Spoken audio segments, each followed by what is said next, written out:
Well, hello everyone. Welcome to my podcast. I am so excited. I am thrilled.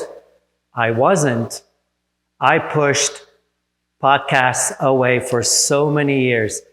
I remember 7 years ago, I did a podcast with Paula Dean, which was 2015.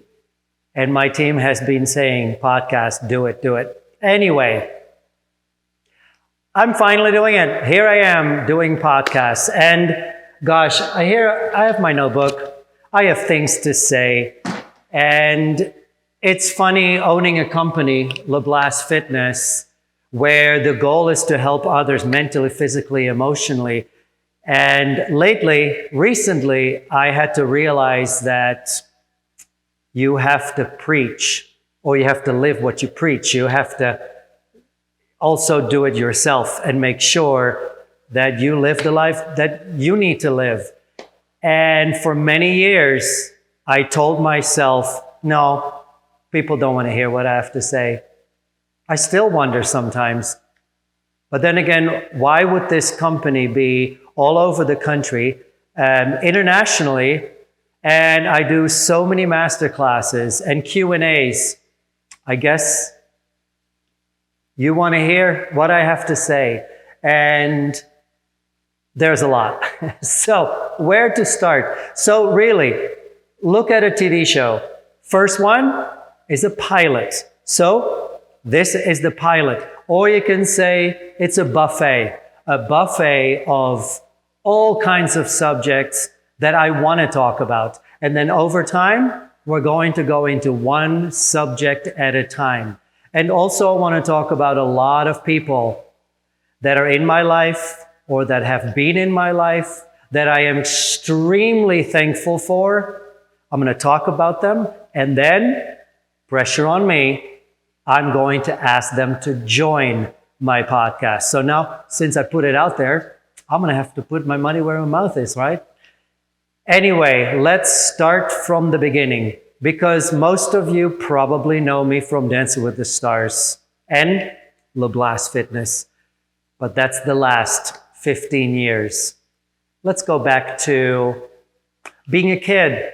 I was 10 years old, and my grandparents and my mother thought it was important that I learned how to ballroom dance.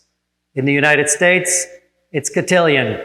Why? It's because when you go to school or you go to a dance as a male, especially in the 80s and early 90s, we had to learn how to ask a lady how to dance. It's just the proper thing to do.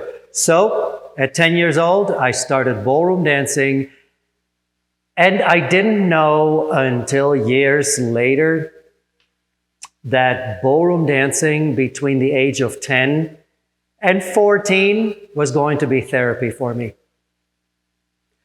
Why? Because with dance, I was talking, I was expressing, I was doing the waltz, the tango, the paso doble, the jive, and the Lindy hop, and the cha-cha, those Latin dances.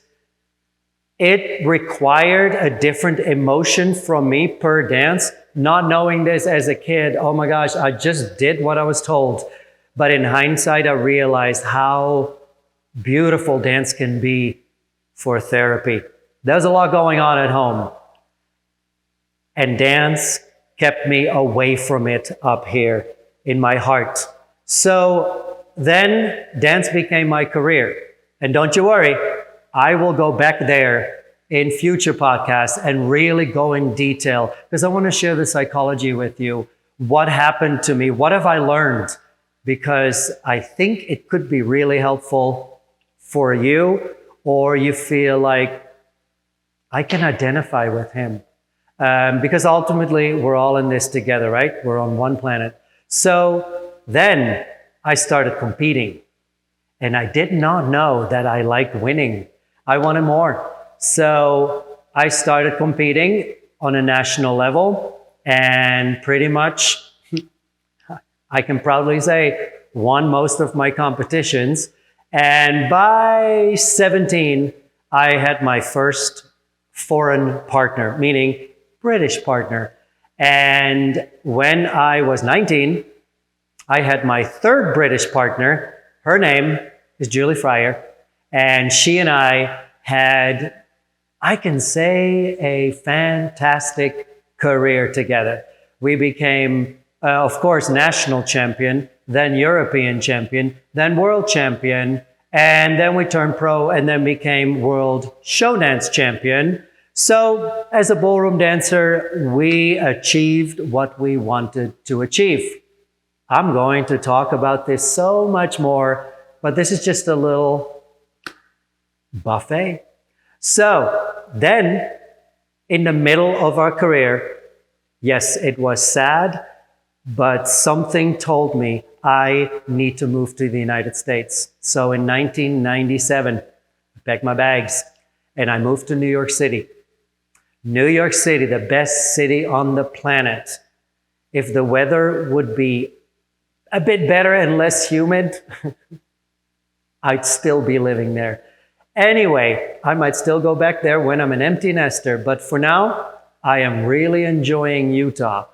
And on that note, after 7 years in New York, in 2004, after teaching in Utah for about 3 years off and on, I bought a home there.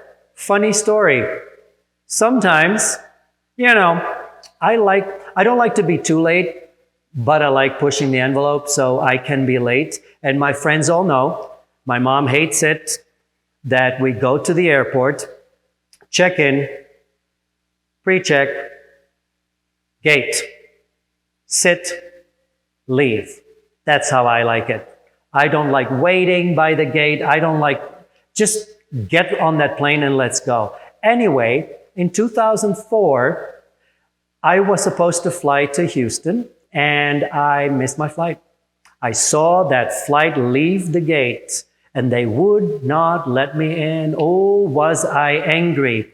The day before, I had received a business card of a realtor and I put it in my pocket, but why would I buy a home in Utah? Just fly there from New York and that's it. Anyway, I drove back to Orem, Utah, and I called the realtor. And within 24 hours, I bought a home because I missed my flight. I was so angry. And you might say, Louis, you are stupid. You are dumb. It was the best decision I made because when I sold my house about 7 years ago, I made a lot of money. I call it intuitive decisions. Anyway, no, it was stupid. Because I missed my flight, I bought a home in Utah. Anyway, it was the best decision in hindsight. I love skiing, by the way. I love skiing. I wanted to be an Olympian. But Holland is flat. Yes, where I was born, Amsterdam, Netherlands, the Netherlands, flat. So I learned on steel brushes in my hometown. It's still there. I don't know, 50 years later, 60 years later. That doesn't make me 60. That building was there before I started. Let's make that clear. 5-1. Anyway, so bought a home in Utah, September 2004. And guess what happened in February of 2005? I got a phone call from a person with a very British accent. It was a producer for Strictly Come Dancing, which is the British version of Dancing with the Stars. And they asked me if I wanted to join. So what was I going to do? Say no? Of course I said yes. And the rest is history, because if you know me and you're in the United States, you know me from Dancing with the Stars. Now, I skipped something, probably one of the most proud moments of my life, that I actually produced a Broadway show called Latin Fusion. And I'm going to talk about that in detail. And I might not be able to keep it dry because every time I share that story, I get emotional. because it was such a big dream, a big goal. So to achieve it, oh my gosh, so amazing. So I'm going to spend many podcasts talking about everything that I just raced through. So then 2005, Dancing with the Stars started. Trista Sutter was my partner. And if you don't know Trista was the first bachelorette on ABC. And then the man she chose, Ryan, their marriage was filmed on ABC. And then I believe 2 years later is when Dancing with the Stars started.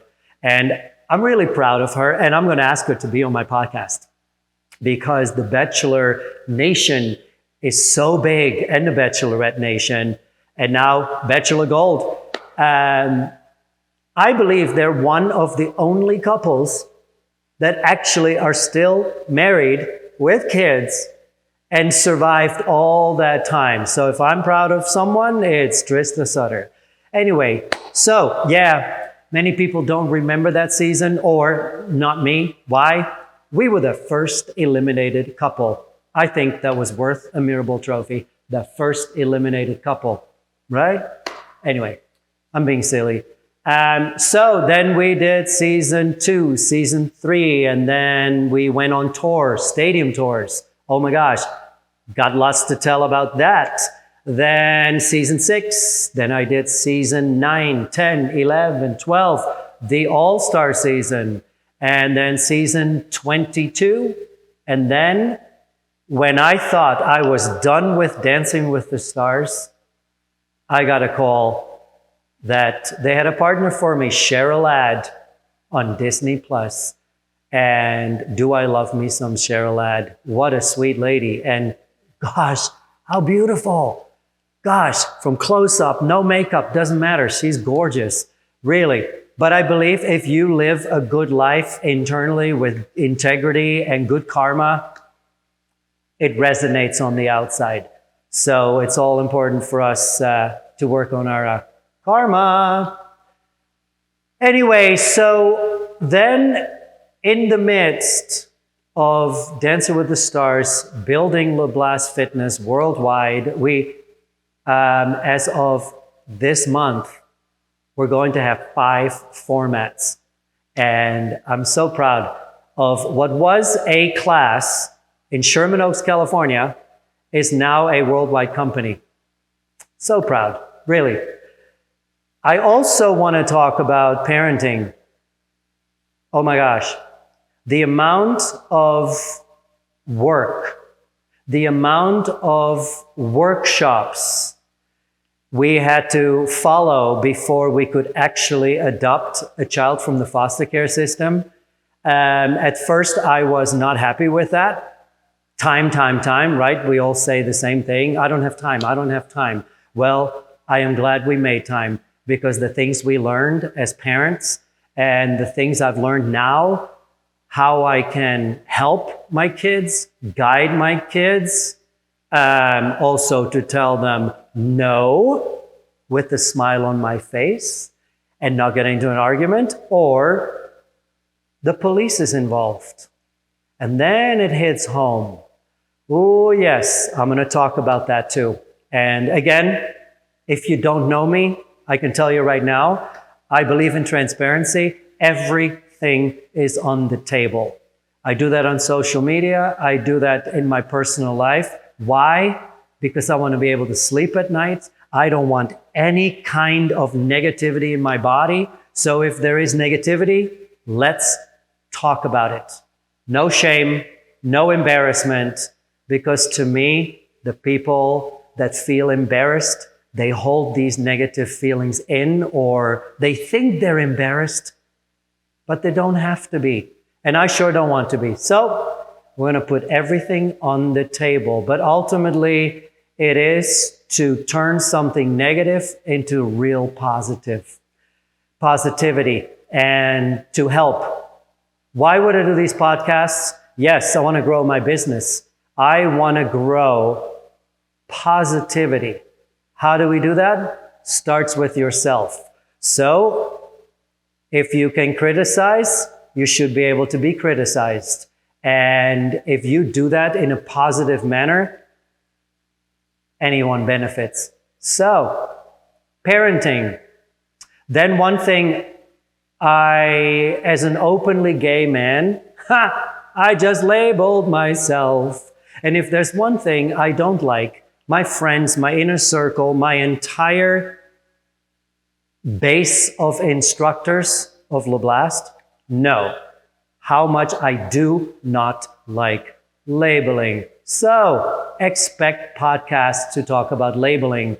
And why do I not believe in labeling? It is so important that we stop labeling, that we stop adding more labels instead of let's respect each other, whoever we want to be without a label. We don't need it. We really don't. I've had wonderful conversations with my teenage sons, and they are starting to understand what I mean. At first, they fought me on it, but now they realize, oh, it's way simpler than all these labels. So it really is important that we talk about all these things. And because of my coach, Ruud Vermeij, this man is like a father figure to me. He was the one that coached us when Julie Fryer and I became world champion. Everything I teach right now pretty much comes from that man. That man is brilliant. And of course, I'm going to ask him to join my podcast in the future. He and his husband live in Australia, so we have to deal with time, but we're going to make it happen. I even want Julie Fryer on my podcast because I want to talk to her from a female perspective, because she was in a world with all men. Now, we'd like to believe we're kind men and nice men and very forward-thinking men, but it's still a woman in a man's world. Or were we all in her world? I'm going to ask her that myself. Anyway, so one last thing that I wanted to share with you is I judged the Dutch version of Dancing with the Stars. Now, that was weird because for 11 seasons, I stood in front of that desk listening to the judges. Now I'm sitting on the other side, having to talk and having to criticize and having to uplift, or if they were a little arrogant, I had to kind of bring them back down to earth. Not easy. Not easy. But one of the things that I wondered why the judges might not have liked my persona is because I like to think of myself as a chameleon. What does that mean? Chameleon changes its colors. It changes its behavior. And I believe because we possess so many emotions, so many roles that we play in life, that all these roles eventually want to come out. But on TV, they always like to really have a persona. The funny guy, or the technical guy, or the flamboyant guy. And I like to be all. So, on this podcast, you can expect a chameleon. One time, you might see me in a funny way. Sometimes you'll see me crying. Sometimes really serious and heartfelt. The next time, I am more like a coach and I'm a teacher. Ultimately, 41 years of dance, voice training, not singing, voice training, working with professors, writers, lawyers, best friend lawyers that I've had, the things that I've learned now as parents from the professors within the foster care system, all the things that I've learned, I want to share with you. But I've said it so many times on Dancing with the Stars, expect the unexpected. Because that's what I like. Because that will never be boring. And if it is, you can unsubscribe. But for now, I would like for you all to subscribe. Let all your friends know, dancer friends, Dancing with the Stars fans, fitness enthusiasts. Please subscribe. I have things to say and I want to help. And hopefully it does. Thank you.